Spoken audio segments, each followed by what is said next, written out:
You have the right to remain silent. Anything you say and can will be used against you in the court of law. You have the right to talk to a lawyer and have the present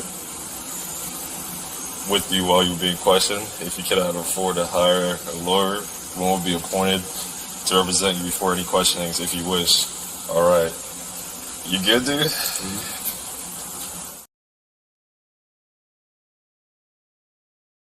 Good morning. It is Sunday, September the 15th, 6:30 a.m. here where I'm at. Good morning.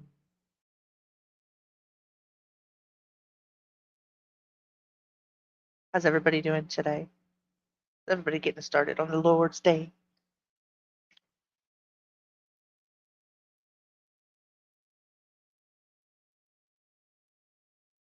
I haven't done a whole bunch in this case. It's rowdy. It's been very complicated. It's been littered with lots of stuff going on. But I do want to talk a little bit about Sebastian Wayne Drake Rogers this morning. And Sunday's a fitting day to do that. SF Investigates put out a really interesting X, previously known as Twitter, post this morning. I want to go over that. Actually, it was, well, we'll go over it. I want to go over that, and then I just want to go over the end of Clues Live yesterday. Cluminati had Chris Proudfoot on her panel with Stephen Crabtree and Elevated Truth podcast yesterday, and I just want to go over that, and then that'll be it. Just a short live this morning. All right.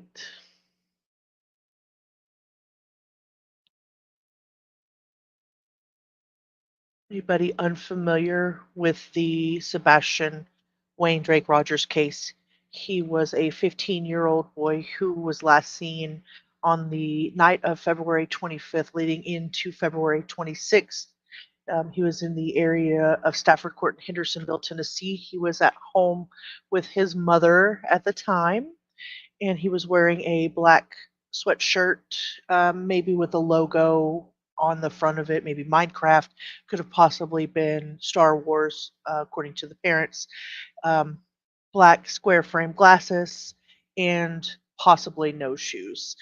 Sebastian has a medical condition also known as autism, and that might have impaired his ability to return safely without assistance. If you have any information regarding Sebastian or his whereabouts, they encourage you to contact the Sumner County Sheriff's Office or the Tennessee Bureau of Investigation, 1-800-TBI-FIND. Any tips to TBI at tbi.tn.gov. And then you can also contact the local FBI office. You can also send tips directly to the FBI at tips.fbi.gov. This comes out of the field office in Memphis, Tennessee. This is the latest picture they have on their missing persons flyer. It's the cutest little picture of this little boy. Cutest little picture. All right, let's go over here and share this. Okay, this is from Steve Fisher, and he was in Tennessee. He's back in Los Angeles now. He was there for, I believe, the Layla Santanello case. And the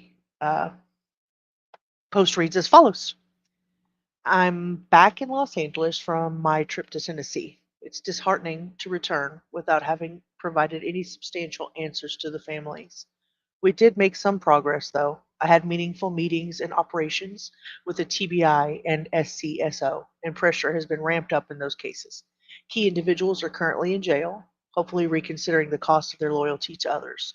Progress has been made, but the fact remains that the families of Holland Snap and Layla Santinello still don't have the answers that ask me to find. While in Tennessee, I spent a few days in Hendersonville, where Sebastian Rogers went missing. I'm not retained in that case, and I'm certainly not part of the so-called 24 and 2024 Dream Team, felons hunting children. What I did do was go back to the basics, simply trying to understand what happened and where Sebastian went missing. I met with Chris and Katie, who welcomed me into their home. They have kept the house almost identical to how it was the day Sebastian disappeared, including his room, which remains a time capsule from the day, with his shoes and everything. What I found was a home and room that reflected a fun and loving environment, not a hostile one. Sebastian's room was typical for a teenager. He had an 8 by 10 autographed glossy photo of singers and performers he admired from meet and greet sessions Chris and Katie took him to.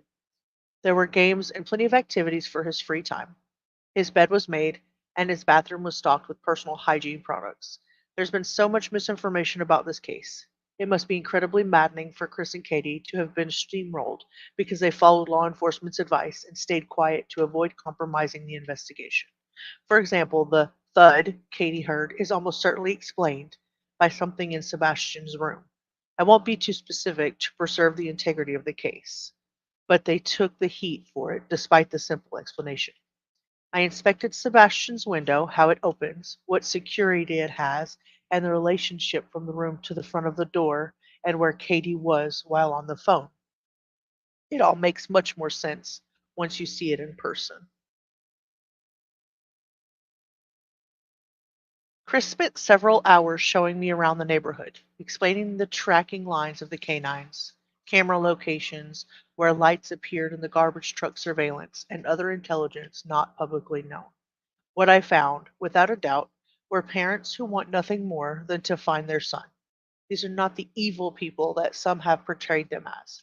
They're hardworking, devastated, physically and emotionally worn down, misinterpreted by many, and taken advantage of by people like Nick, Dog, the American Idol guy, Tiny Tony, the soon to be Betty behind bars, and others who came before them. These are parents who welcome help as long as it comes from people with genuine intentions. They're going through the worst time of their lives, missing their child. Although I am not retained in this case, I will offer whatever I can to help without interfering with law enforcement, retained licensed investigators, and professional search and rescue teams. Hashtag Sebastian Rogers. Looks like that was on 9:47 p.m. on September the 14th. It has a little less than 3,000 views. I'm sure as people wake up this morning, it'll get a few more, and it'll be passed around YouTube. So ideally, I haven't said one way or the other. I don't have an opinion on anything in this investigation as far as guilt or innocence is concerned. As far as what I can see, there is nothing in the case that has changed from February. The fact that the boy is missing is the only fact that we have. I do see where Nick the Hat did make a comment. It says, "Go back to Tennessee so we could catch you in the cricket pond with your subpoena next week." Okay. Nick the Hat, 7 hours. SF investigates. Looks like he showed a reply. Do you mean summons? You have to have current litigation for a civil subpoena to be issued.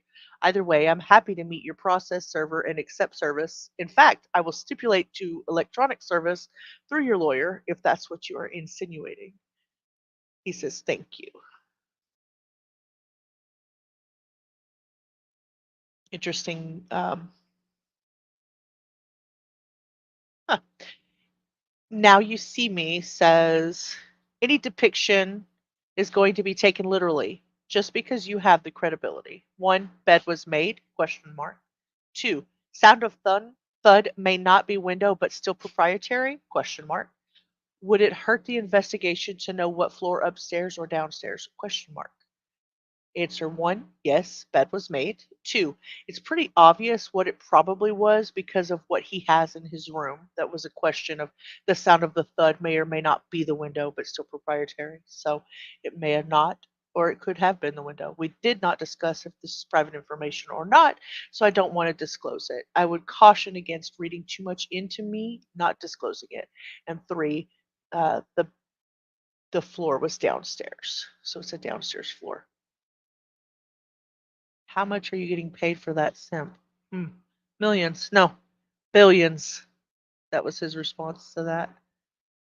I'm sure Katie and Chris appreciated you being there from Cheesy Weezy. I've seen her quite a bit on Queen Bee's panel.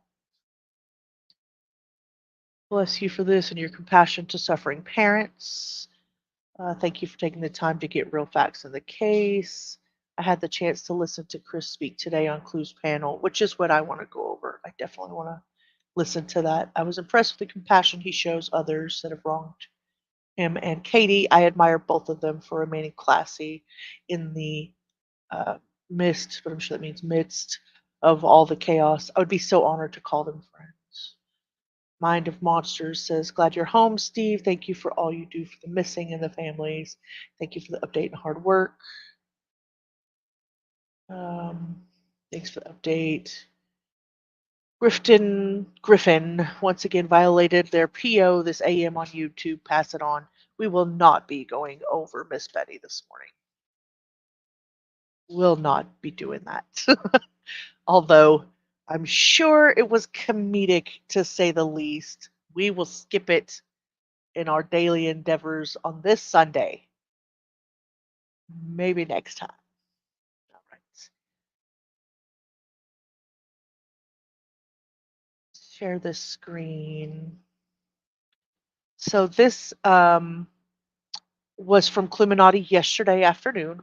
I did catch the live, and I was uh, just kind of listening offhand, just kind of see what was being said, and then all of a sudden I heard Chris come up, and I just want to share that. Like I said, I don't have an opinion one way or the other. The facts of the case are the facts of the case.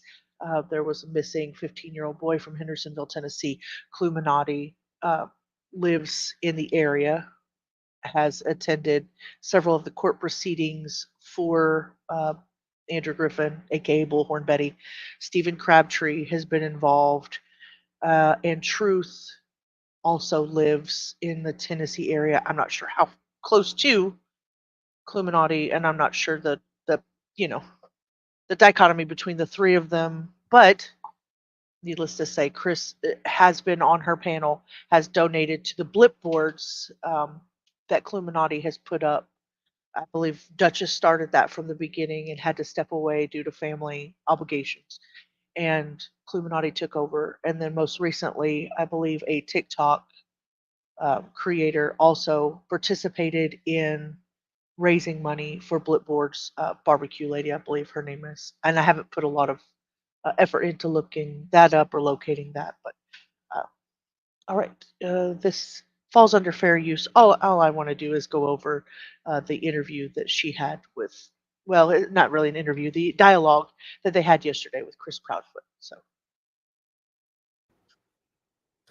I do know Gallatin PD put a post out earlier. They had like freaking 9 people going through the academy. And I was Really? like, holy shit. Yeah, which was crazy. And if that is the case, then Justin, one of my good friends that works with GPD, had even said that if they did that, that it would put them full staff again, and even with some reserves. I don't know. I mean, that's why I told you you can also reach out to TBI and Sumner County Sheriff's Office and even Ken with the, what is it? It's not Yeah. I forget. EMS. you can't see that picture that she has up there now, but that is Terry Lynn behind it.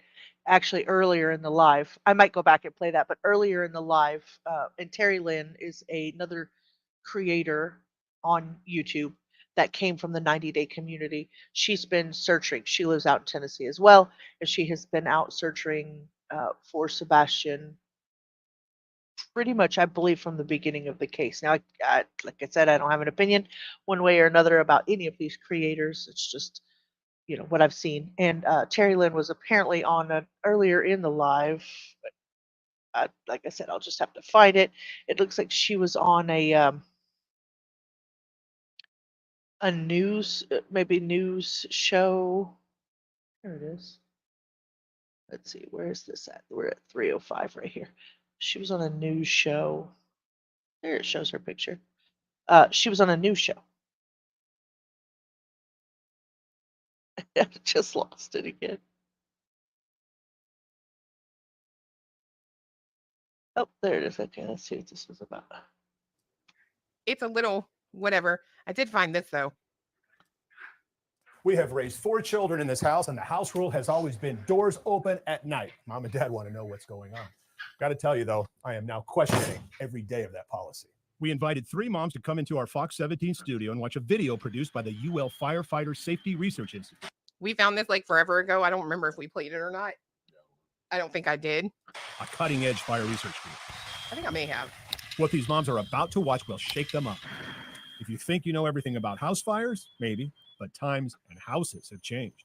Did you know that home construction has changed so much over the past few decades? You have less time than ever to get out of your house. Our couches now are made with polyurethane and synthetic fibers, which when they burn, they produce a toxic gas that is going to make you unable to escape and unable to think clearly. So now you actually have So the gas from the couch, polyurethane, will make you unable to think clearly. I've never studied that. That's interesting.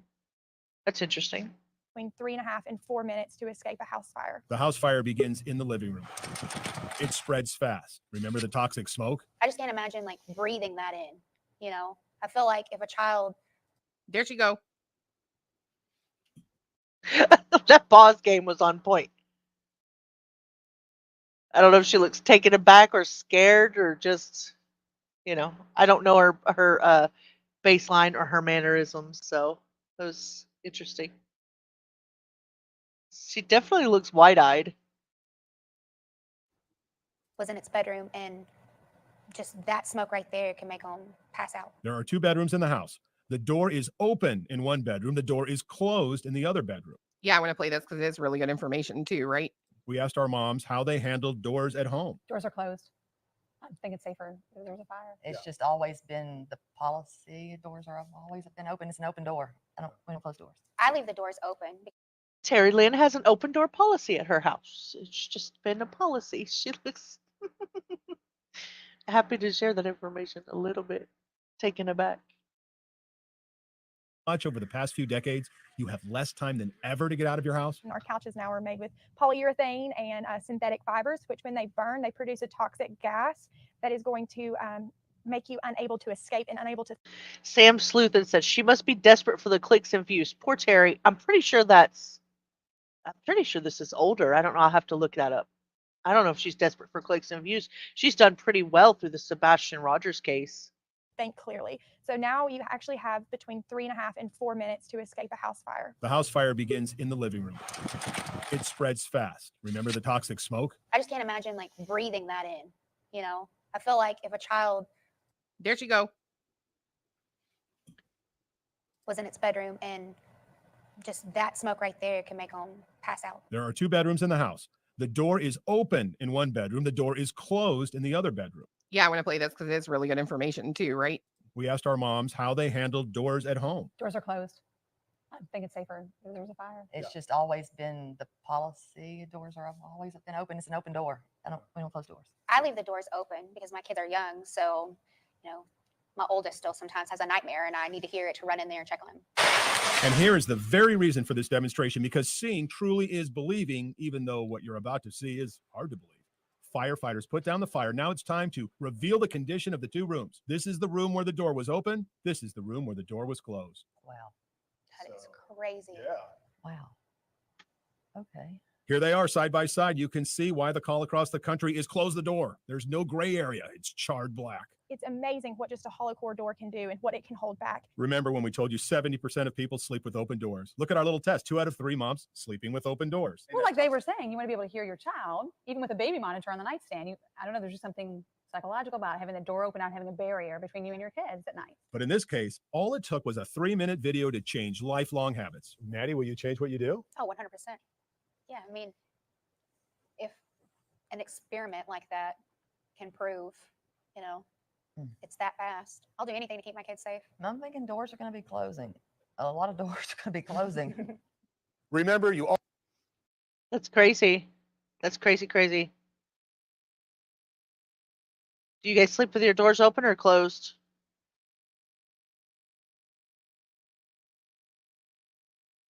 Tense. The what is it? It's not We have I EMS. yeah.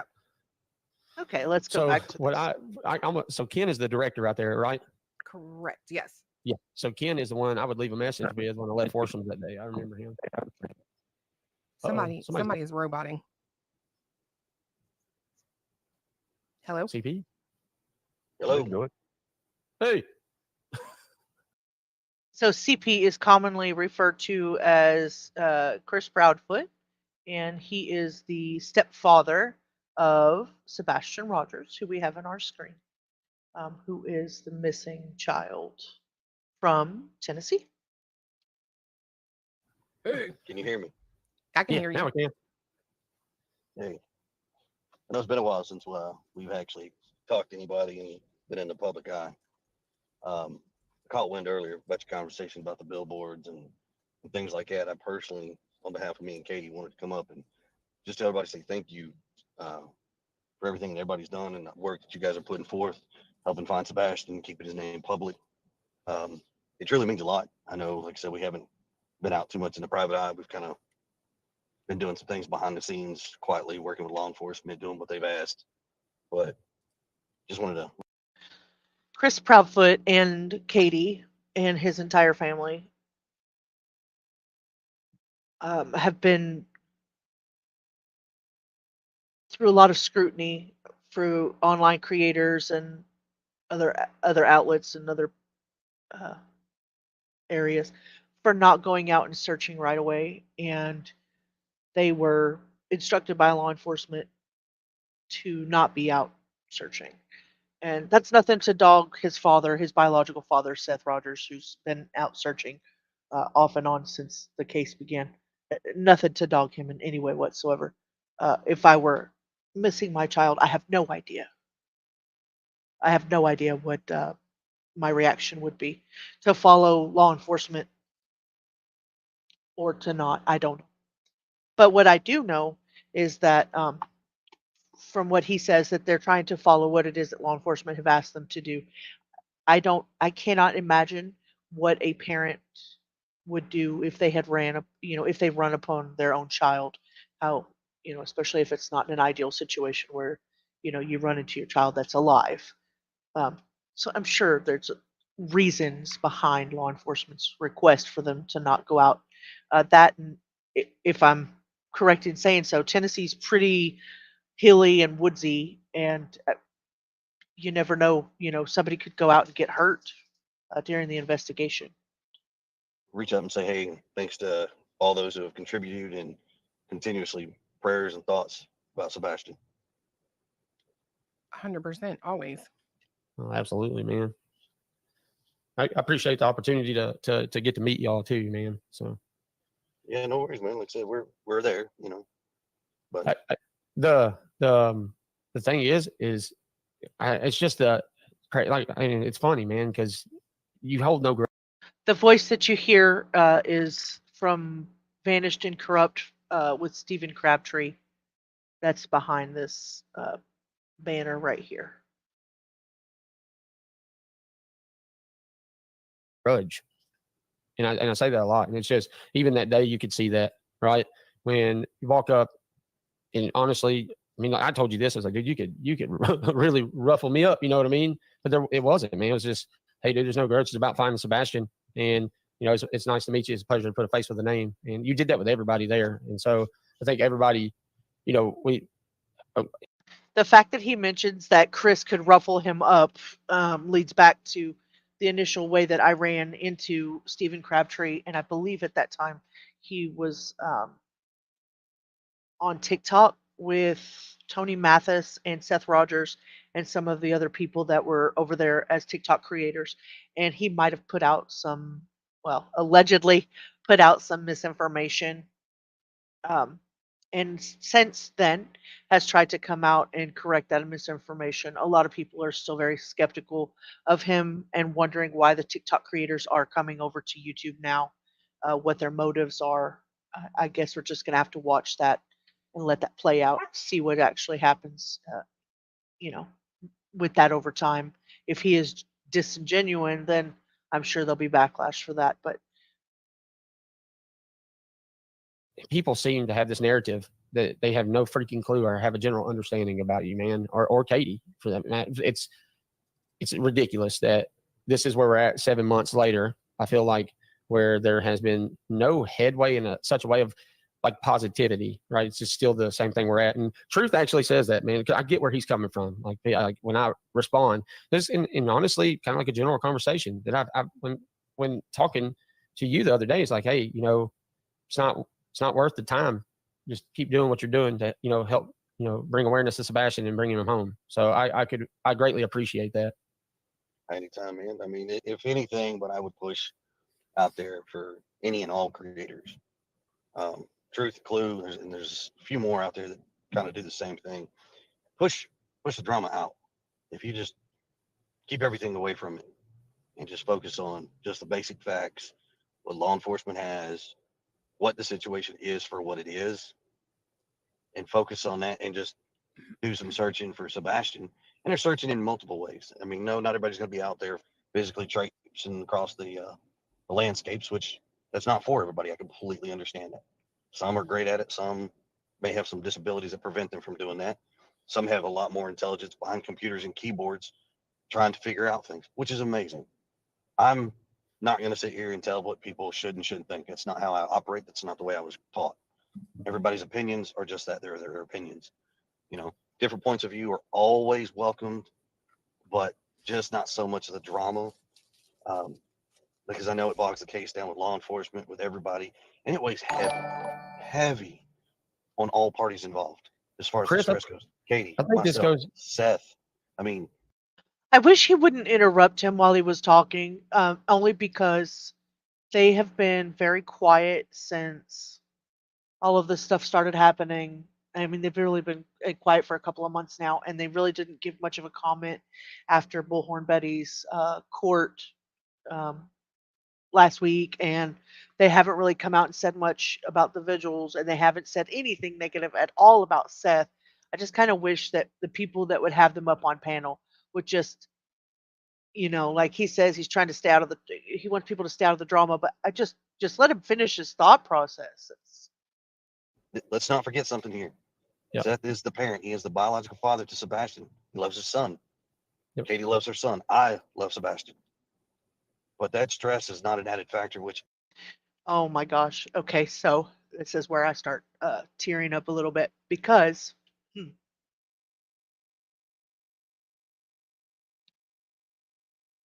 not only is he not bashing Seth after everything that has happened, he is letting everybody know that he loves Sebastian as well. So it's really been kind of hard for people to understand that Chris may have been coming from a place of defense with everything that he had going on and everything that was being said at the time, beginning of the case. He was bombarded with so many things. There's no book, there's no manual to, how to lose a child 101, or how to deal with the internet and social media 101 on how they should act. And so him saying that really got me. I did cry during this live yesterday, and not so much for Chris and Katie and Seth, but for Sebastian. This kid is missing,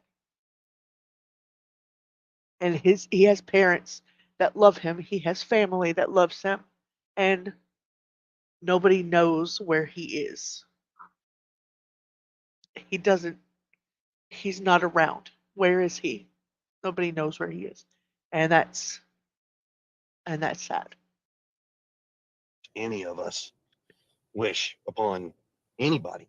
And we just ask that people, let's take a step back from drama, push it away, deal with that stuff later. Let's just all focus on finding Sebastian. Hey, Chris, can I say something real quick about a conversation that I had with you? Yeah. It's and it's morally got to do with the mentioning of the parents. And it's the thing is I was guilty, obviously, of my opinion was you, Katie, from the start, right?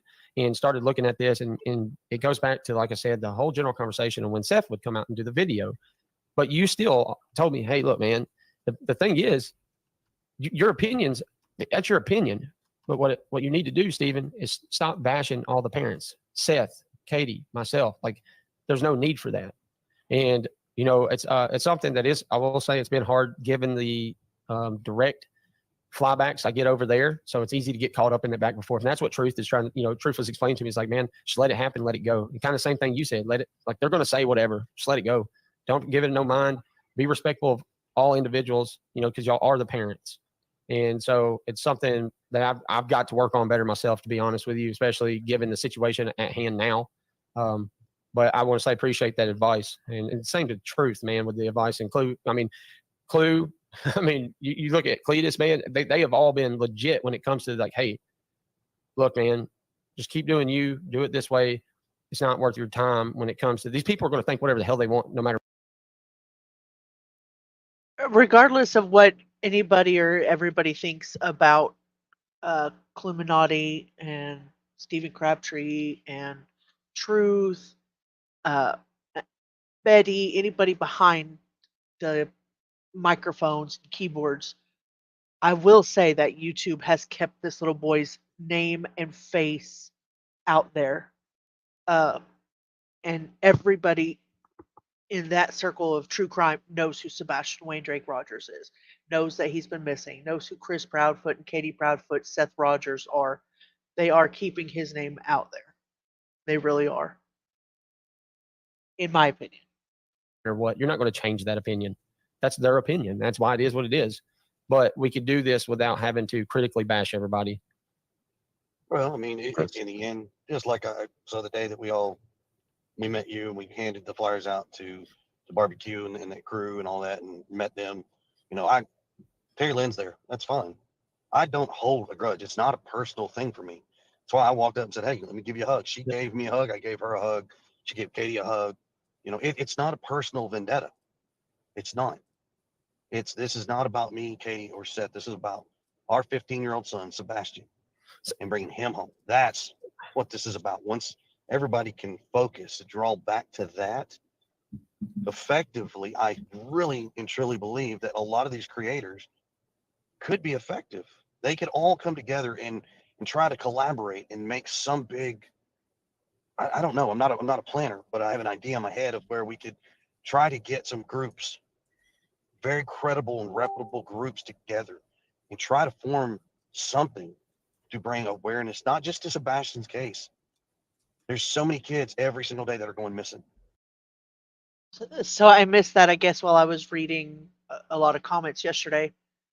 So he is not only willing to talk about his own son's case or get people together for his own son's case, for his own stepson's case.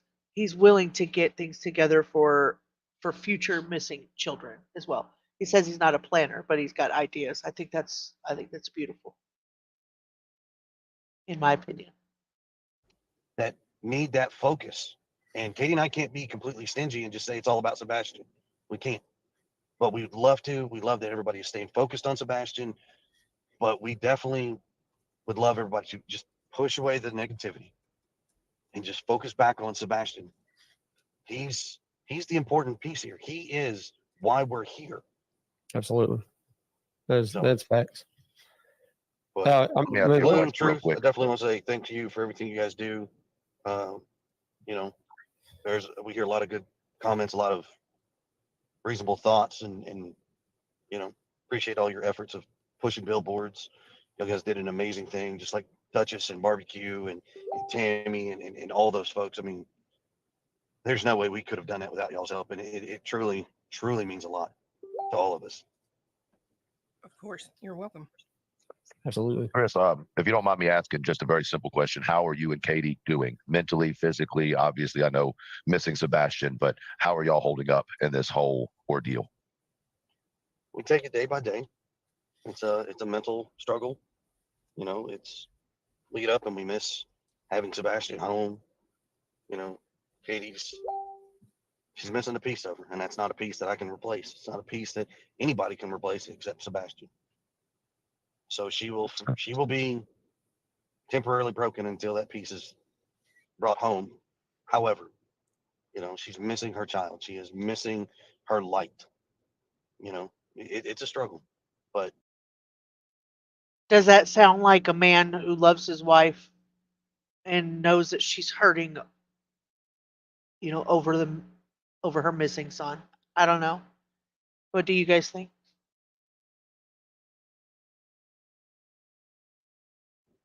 I mean, we just And one day at a time. We get up, keep pushing forward, push through all the noise, as I like to call it. Push past the noise and keep moving forward. There is a light at the end of the tunnel. We just don't know how long that tunnel is, but we're going to keep walking through it. So, I know a lot of people in the comments have questions, and I'm not going to ask any of them because I think that, you know, it appears to me that Chris wanted to come up and address y'all, and I don't think it's really, you know, my place to ask y'all's questions. But I will say this much: do you think that the drama supports the exposure as far as Sebastian's name? Is that So before he answers that is a really good question. Do you think that the drama, even though it surrounds the case, like it has completely engulfed the case, do you think that that supports the exposure of keeping Sebastian's name out there in the forefront? Does it help? Or does it just do nothing but hurt? I mean, does it keep his name out there for everybody to see or not?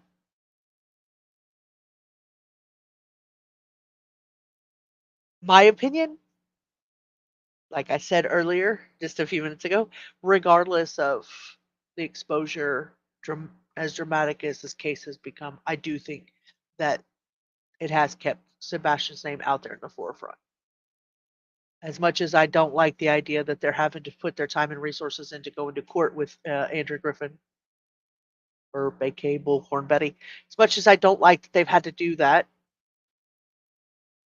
and the things that I've learned about her since my very first review of her, I've just learned so much since then. It's amazing how much I've learned. I still think that it's gained some more exposure. It's been on News Nation. It's been on TMZ. Dog the Bounty Hunter has come on to the case, or has at least said that he has. We haven't seen him in Tennessee yet. So yet is the operative word. does that make sense? Like, it are y'all does. are y'all seeing the amount of shit that's going on, and is it affecting y'all? We see it all the time. It will never end. We will hear it. We see it. We live the life. We can't go places without somebody recognizing us, taking a picture, posting it on Facebook. There's people that post things on YouTube and Facebook and all these other social media outlets that, one, that's fine. That's your right. But at some point, if you were in our shoes, would you want it done to you is the question that I ask internally to myself. Would we do it to somebody else as they're doing it to us? I would hope not. I really, truly would hope not. You know, but you know, I know people have a lot of questions, and at some point we may come out and start answering some questions when the time is right. And keep in mind, anytime, no matter what I say, Katie says, Seth may say, it all will twist and be formed to somebody's narrative. Somewhere, some way, somebody has to twist the narrative, and that's fine. It's their right, it's their business. But you know, we're just missing Sebastian. That's all people need to know. We miss him. We want him home. We'd love to have our home complete again, and it's not. Hey, Chris, may I ask just a small question here? And I think it was something kind of like Cletus had pointed out in truth. When it comes to talking about your son, as long as it is in a positive way, and I will maintain that, is it all right? I speak on him, and I can make that. Obviously, I go out and I do the searches. I don't do the lives. I just want to make sure it's okay with you and Katie. I can talk about your son, and obviously, do what I'm doing out there with the searching. Yes, I mean Katie and I'm pretty sure I speak on behalf of Katie for this, but people can talk about Sebastian, use his name and use his pictures in a positive manner. I love that he did that. My opinion, I love that he came out and publicly asked, and I will tell you why. During this live, there was a post that said that somebody by the name of Michelle Lee in another Facebook group was asking that everybody send all the information they could get to certain person so that they could send out a cease and desist or a some way to start some sort of a litigation against Stephen Crabtree for talking about Sebastian Rogers and talking about the case. I love that he came out and publicly said or asked the question to Chris, is it okay if we use this in a positive light, in a non-dramatic way? Is it okay? We talk about your son. Can we use his pictures? And I like that. I like that he did that. That's noble, in my opinion. We are not going to give permission to use it in a negative manner, period, whatsoever. Absolutely. But yes, people can. I've seen some of the stuff about C&Ds and all this, and enough is enough, people. We need folks to utilize those pictures in his name to help push those searches in the social media aspects in a positive light, not a negative light, a positive one, across however big this earth may be, because we don't know where he's at. But wherever he is, we want him home where he belongs. That is what we want. And when I say home, that is home with all of his parents, not any one or two. It's all of his parents, all of his family, whether they're in Texas, whether in Tennessee, it does not matter. This boy has 3 families that love him dearly, and he needs to be home with them.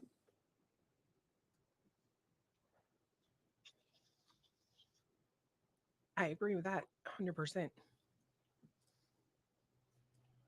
I mean, it's, you know, it's tough, but I'm going to jump down. I don't want to be up on a soapbox. And I know folks have questions. And like I said, at some point, sometime, we will. But just not right now. It's not the time. Just know that law enforcement's doing their job. TBI, the FBI, Sumner County Sheriff's Office, all the detectives involved are phenomenal. They are doing the best that they can. They will take the leads. They run with them. Katie and I have no complaints about them. They are doing phenomenal. You know, just work with them, give them what they need, and allow them to do their jobs. And I'm sure we'll get an answer. I agree. So, Well, Thank you for coming up here. yeah, no worries. Thanks, Clue. Thanks, Cletus. Truth. It's always real. So, y'all have a good evening. Take care and enjoy your wonderful weekend. Absolutely, you too. All right, later. Bye. There you go. There you go. Okay, that's really all I had for today. I just wanted to put out the positive vibes in the universe today on this Sunday, September 15th. I'd really love to get on sometime this afternoon and find out that Sebastian Wayne Drake Rogers has been found and returned to his family safely. So I will keep that in mind today, as I hope that you too enjoy your Sunday and keep that in mind as well.